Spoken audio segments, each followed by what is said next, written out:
a taco, but make it mac and cheese. Let me show you how I did it. I have some shredded chicken here that I need to use up, so we're gonna get creative, all right? Avocado oil in the pan. Here I am basically taking you along for the ride because I don't really know how this is gonna turn out, but we're gonna hope for the best. This is just some red onions that I'm letting sweat out nicely. I'm gonna put some bell peppers in there. You know I like my frozen ones.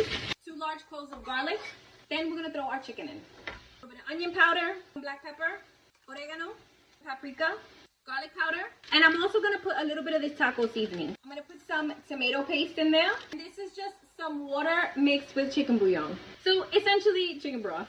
I'm gonna add just a little bit more chili powder to this. I'm also gonna add some of this taco sauce to it. Needs a little bit of salt. I'm gonna set this to the side and we're gonna start to build our cheese sauce. So I put 3 tablespoons of butter in here, and yes, I'm using the same pan because I want all of those flavors. And this is the pasta that I'm using. Then I have 3 tablespoons of flour that I'm gonna put in here. I have about 2 cups of milk. I'm gonna pour it in slowly.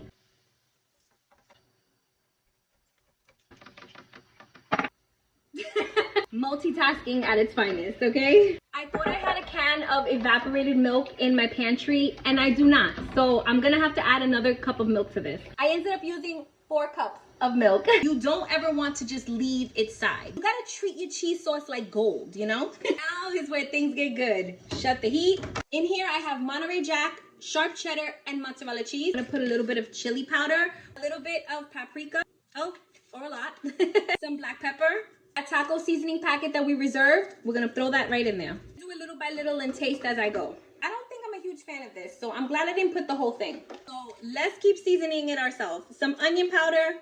This is why sometimes I don't like to stray from what I know. You know, they just didn't have the one that I usually use, but it's all right. A little tiny bit of some ground cumin. That is what you want to see. If I were making this mac and cheese for Thanksgiving, I would sit here and I would make sure I put butter in my pan. But for now, I just sprayed it with a little bit of avocado oil spray. I'm actually going to season my pasta. Chili powder, some black pepper, a bit of paprika, garlic powder, some onion powder. When I first started learning how to cook, I remember watching videos, you know, on how to make baked mac and cheese.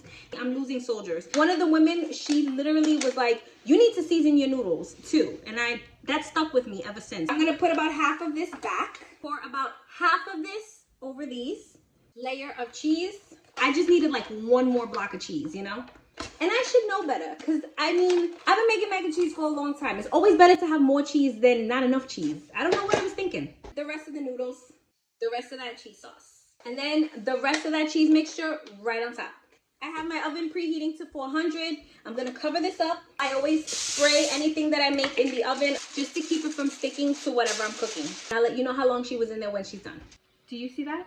I am gonna top this while it's still nice and hot with some green onions. It's really important that we let this set, okay? So I'm gonna let this sit on my counter and be as patient as possible. It was in the oven covered at 400 for about 30 minutes, and then I took it off. I bumped the heat up to 450 just to get the top all nice and crispy, and that took about 10 to 15 minutes. And also just put it up to broil and put it under the broiler, but I don't like the broiler.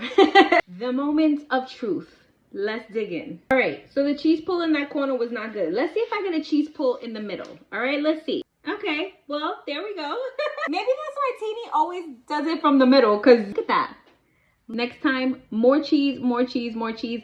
When it comes to mac and cheese, there is no limit to the cheese, okay? Shredded, delicious chicken right over the top. A little bit more of this taco sauce. Listen, I gotta be real with y'all. When the macaroni and cheese doesn't have the cheese pull that I'm expecting on that first pull, I'm just as disappointed as you, don't worry. We'll do it again and we'll make it 10 times better next time, I promise you. A little dollop of sour cream because it is taco style, hello. Some tapatio, of course. And I like this guacamole salsa and some more green onions. And that's it, y'all. My favorite part, let's taste.